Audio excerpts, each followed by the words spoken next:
Hello friends, आप सबका स्वागत है मेरे यूट्यूब चैनल में। मुझे बहुत खुशी है आप इस वीडियो को देख रहे हैं। मैं हूं डॉक्टर अर्पणा और मैं शेयर करती हूं आप लोगों के साथ कुछ हेल्थ टिप्स।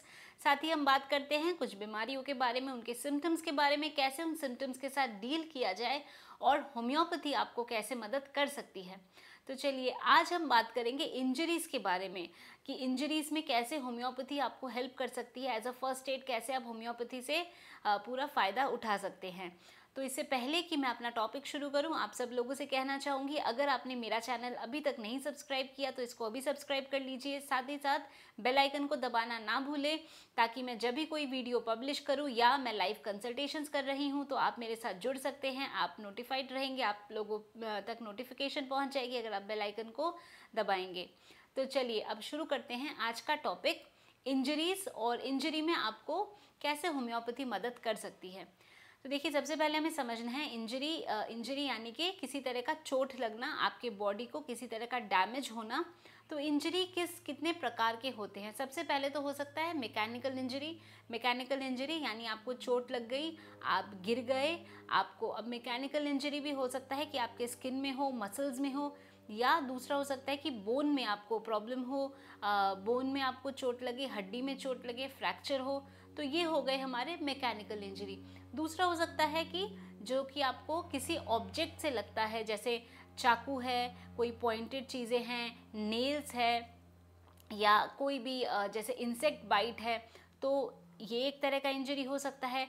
फिर हो सकता है बर्न यानी कि जलना। तो जलना भी एक तरह का इंजरी है, थर्मल इंजरी है, जो आपको किसी भी गर्म सोर्स से आपको लग सकता है। वो गर्म पानी हो सकता है, या तो कोई गर्म ऑब्जेक्ट हो सकता है, जैसे आप कोई किसी कुकिंग पॉट में आप खाना बना रहे हैं तो वो आपके हाथ से टच हो जाता है तो भी वो इंजरी है, तो वो एक बर्न या थर्मल इंजरी हो गया। और जैसे इलेक्ट्रिकल इंजरीज जो होती हैं वो भी एक तरह का थर्मल इंजरी है। और हो सकता है केमिकल इंजरी, जो किसी केमिकल के कांटेक्ट में आप आ जाते हैं तो स्किन जल जाती है, तो वो भी एक तरह का इंजरी है। तो अब हम पहले बात करते हैं मैकेनिकल इंजरी की, कि मैकेनिकल इंजरी अगर होता है तो उस केस में हम कैसे आपको होम्योपैथी मदद कर सकती है, कौन सी मेडिसिन है जो आप ले सकते हैं और आपको बहुत ही वो रिलीफ देगा। सबसे पहले बात करते हैं मैकेनिकल इंजरी में। जब आपको चोट लग जाती है, जैसे कि मसल्स वगैरह में, टिश्यूज़ में आपको चोट लगती है तो नीला पड़ जाता है, गांठ सी बन जाती है जिसको हम कंट्यूजन कहते हैं। तो ऐसी अगर इंजरी हो जिसमें दर्द है, नीला पड़ गया है, सूजन है, जो अंदरूनी चोट जिसे कहते हैं, मतलब अंदर से चोट लगा है, बाहर तो खून वगैरह कुछ नहीं निकला, बट आपको बिल्कुल आपका जो एरिया है जहाँ पे आपको चोट लगी वो एकदम से सूज गया है, नीला हो गया है, पेन है, और थोड़ा सा हार्ड भी हो गया है, हार्डनिंग भी हो जाती है। तो इस तरह की अगर इंजरी होती है तो इसमें जो मेडिसिन आपको लेना है वो है आर्निका 30 और hypericum 30, ARNICA, arnica 30, hypericum 30, HYPERICUM, hypericum 30। तो मैं ये दवाइयाँ और जो कुछ ये सिम्टम्स हैं, इंडिकेशंस हैं, मैं डिस्क्रिप्शन बॉक्स में भी ज़रूर लिख दूँगी, आप देख लीजिएगा। तो आर्निका 30 और हाइपेरिकम 30। फिर हम बात करते हैं कि बोन की इंजरी की।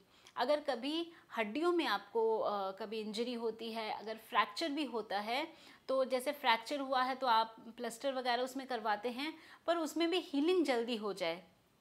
क्या होता है, जब फ्रैक्चर हो जाता है, बोन आपका टूट जाता है, तो हीलिंग कैसे होती है, जो प्लास्टर लगाया जाता है उसके कारण बोन्स को आपस में जोड़कर रखते हैं, और ये जो जहाँ पे जोड़कर ये रखते हैं यहाँ पे नए सेल्स बनते हैं और वो आपस में जुड़ जाते हैं। तो ये है रीज़न प्लास्टर करने का। प्लास्टर का मतलब ये है कि बोन्स को जहाँ पे वो टूटा है उनको एक साथ मिला देना। तो ये खाली मिला देने की वजह से ही, और मिलकर वो हिलना नहीं चाहिए, तो इसलिए प्लास्टर कर देते हैं कि वो हिले ना। तो जब वो नहीं हिलता है तो बोन आपस में जुड़ के नए सेल्स बनते हैं, टिश्यूज़ बनते हैं और वो जुड़ जाता है। तो ऐसी कौन सी मेडिसिन है जो कि आपको ये जब सेल्स वगैरह ये बन रही हैं इसमें आपको मदद करे, फटाफट से हीलिंग हो जाए और सेल्स अच्छे से बने, जल्दी बने, पेन में आपको रिलीफ हो। तो उस केस में जो मेडिसिन आपको लेना है वो है रूटा और सिम्फाइटम, RUTA, रूटा 30, और सिम्फाइटम SYMPHTUM, सिम्फाइटम 30। ये दोनों दवाई बहुत बहुत ही हेल्पफुल है कभी भी फ्रैक्चर हो, बोन में पेन हो, उस केस में।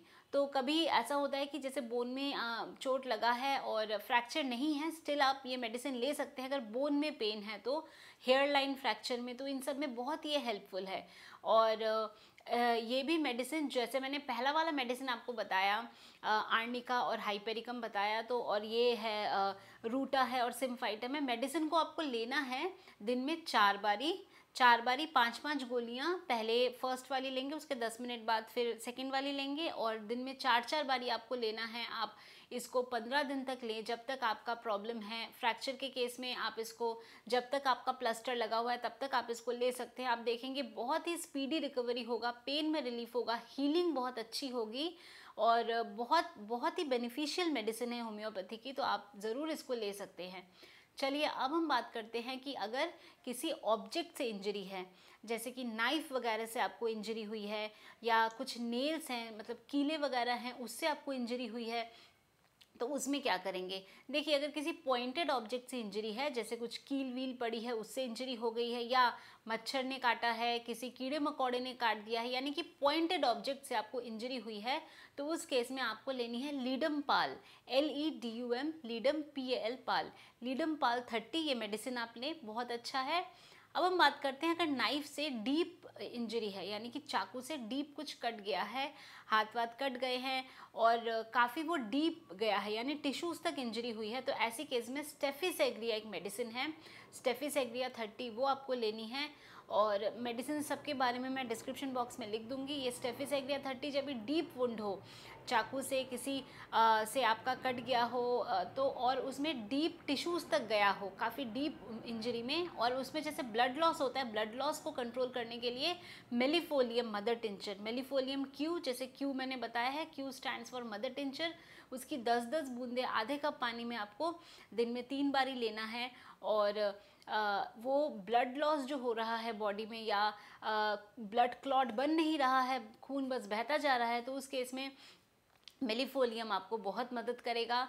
तो स्टेफिसेग्रिया अगर डीप वुंड है और टिश्यूज़ तक गया है, तो स्टेफिसेग्रिया और मेलिफोलियम। कीड़े मकोड़े ने काटा है, या नेल्स वगैरह से कोई इंजरी हुई है, पॉइंटेड ऑब्जेक्ट से, नीडल वगैरह से इंजरी हुई है, तो उस केस में आपको लीडम पाल लेनी है। अब बात करते हैं बर्न्स की। देखिए, बर्न्स एक बहुत बड़ा टॉपिक है, क्योंकि बर्न्स में कितने type of Burns, degrees of Burns होते हैं, तो बहुत इसमें बर्न्स का डिटेल एक टॉपिक है। तो वो मैं बर्न का ऑलरेडी एक वीडियो बना चुकी हूँ, और मेरे प्लेलिस्ट में भी है वो, तो आप वीडियोस उसमें आप देख सकते हैं कि जलने से बचने के क्या उपाय हैं। तो ये नाम है, मैं डिस्क्रिप्शन बॉक्स में भी इसको लिख दूँगी। तो अगर जलता है तो एक छोटा सा मैं आप लोगों को बता देती हूँ कि उसमें मेडिसिन कौन सी लेनी है। जब जलता है तो उस केस में कैंथारिस एक मेडिसिन है जो बहुत हेल्पफुल है, CANTHARIS, कैंथारिस 30 बहुत ही उपयोगी है। और इसमें भी जो डेड टिश्यूज़ होते हैं या फफोले वगैरह बन जाते हैं, उसकी हीलिंग में आपको हेल्प करता है। बर्निंग, क्योंकि जलने में जो बर्निंग का सिम्टम है वो सबसे ज़्यादा रहता है, तो उसमें आपको मदद करता है। तो ये होम्योपैथी की कुछ फर्स्ट एड मेडिसिन्स हैं जो कि चोट लगने पे या इंजरी में आप इस्तेमाल कर सकते हैं, और इनका बहुत ही अच्छा रिज़ल्ट है, और बहुत आपको इसमें रिलीफ मिलेगा अपने कंडीशन में। साथ ही अगर कहीं पे कट जाता है, सुपरफिशियल कट है, और उसको हीलिंग के लिए कुछ क्रीम वगैरह लगाने की ज़रूरत है, तो उसमें आप कैलेंडुला ऑइंटमेंट लगा सकते हैं, CALENDULA, कैलेंडुला ऑइंटमेंट, मतलब ये क्रीम है, तो इसको आप लगा सकते हैं। कैलेंडुला भी एक एंटीसेप्टिक की तरह काम करता है, और बहुत उपयोगी है इन सब कंडीशन में। तो आशा करती हूँ ये जो मैंने आप लोगों को इन्फॉर्मेशन दी है आपको अच्छा लगा है, तो इसको ज़रूर लाइक करिए, इसको शेयर करिए अपने फैमिली, अपने फ्रेंड्स के साथ। होम्योपैथी का पूरा फ़ायदा उठाइए। होम्योपैथी एक बहुत ही safe and effective way of medication है, तो इसका आप फ़ायदा उठाइए। इसके कोई साइड इफ़ेक्ट्स भी नहीं होते हैं। तो आप ज़रूर इस वीडियो को शेयर करिए अपने फ्रेंड्स, अपने फैमिली, सब लोगों के साथ। और अगर आपने मेरा चैनल अभी तक नहीं सब्सक्राइब किया तो इसको ज़रूर सब्सक्राइब कर लीजिए, ताकि मैं ऐसी ही इन्फॉर्मेटिव वीडियोस मैं आप लोगों तक पहुंचा सकूं, आप उसका पूरा बेनिफिट ले सके। और अगर आपने अभी तक मेरा चैनल नहीं सब्सक्राइब किया तो इसको सब्सक्राइब कर लीजिए, बेल आइकन को दबाना ना भूलें। और जैसा मैं हमेशा कहती हूँ, खुश रहिए, मुस्कुराते रहिए, स्वस्थ रहिए। आज के लिए बस इतना ही। धन्यवाद।